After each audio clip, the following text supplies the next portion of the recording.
փոքր ժամանակից ցեղ ենք ապրում, արդեն մեր հասակը վերցրենք, բայց տասնյակ տարիներ ընթացքում մենք պայքարում ենք, որ մեր եկեղեցին փոստլասոց գալիս է, եկեղեցին չեն կարող բացանել։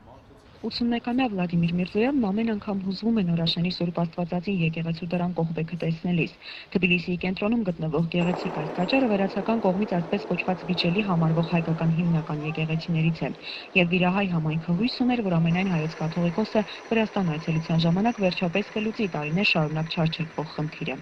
Տասնյակ տարիներ պայքարեցինք, բայց մեզ ասում էին, որ մեր հողու ջուրն է, մենք ինչ որ կուզենք նա կանենք։ Այ մարդ, հողու ջուրն չի հարցը։ Մենք երեկ կարող է դուք ընդեղ եղել եք արդեն, դու գրած կունենաք, որ քաղաքի մեր ասեց, որ Թիֆլիսի քաղաքը դու եք սարքել։ Մենք հայերը սարքածն են սաղ,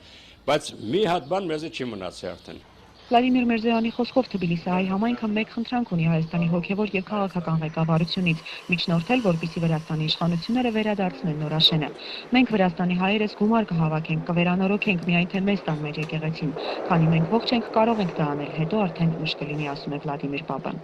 Գարեգին երկրորդ կաթողիկոսը այսօր Ջավախ ուղևորվելու ճանապարհին անցել է Թբիլիսիի Նորաշենի Սուրբ Աստվածածին եկեղեցու կողքով, սակայն այդպես էլ չի մտել եկեղեցի։ Նրա Վրաստան այցի ծրագրում այստեղ այցելություն ներառված չէր։ Սակայն Վիրահայոց թեմի առաջնորդ Տեր Վազգեն եպիսկոպոս Միրզախանյանի համոզմամբ այն փաստը, որ հայոց հայրապետին Նորաշեն ուղեկցել է վրաց Իլիա II պատրիարքը, արդեն մեծ նշանակություն ունի, թեպետ հոգևոր առաջնորդները եկեղեցին դիտել են միայն ավտոմեքենայի պատուհանից։ Ավելի վաղ հայոց հայրապետը մեծ հետ զրույցում նշել էր, որ վիճելի եկեղեցիների հարցը վրաց պատրիարքի հետ քննարկման օրակարգում է։ Ավելի վաղ հայոց հայրապետը մեծ հետ զրույցում նշել էր, որ վիճելի եկեղեցիների հարցը վրաց պատրիարքի հետ քննարկման օրակարգում է։ Միանշանակ է, որ եկեղեցիները մինչ 1930-ական թվականները, ոմանք 19 թվականին, ոմանք 30-ական թվականներին եղել են գործող հայկական եկեղեցիներ։ Ծառայություն են մատուցել մեր համայնքին։ Այստեղի, որով անհերքելի է, անժխտելի է այն փաստը, որ այս եկեղեցիները հայկական համայնքին պատկանող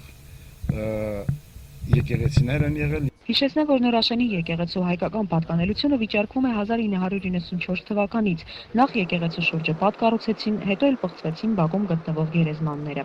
Վիդակ Համաշյան ծնվել է իշխանուհի վեհբությամբ, ծնվեց 29 նոյեմբերի 1855 թվականին, վախճանվեց 29 հունվարի 1897 թվականին։ Վրաց հոգևորականների թույլտվությամբ եւ անձնական մասնակցությամբ քանդվեց նաեւ խորանը։ Անխնամ մնալու դեպքում վրաց հոգևորականների կիսատ թողած գործն էլ կանեն ժամանակը եւ բնությունը։ Թամարա Հակոբյան, Էրնեստ Գևորգյան, Երկիրն այսօր, Թբիլիսի, Վրաստան։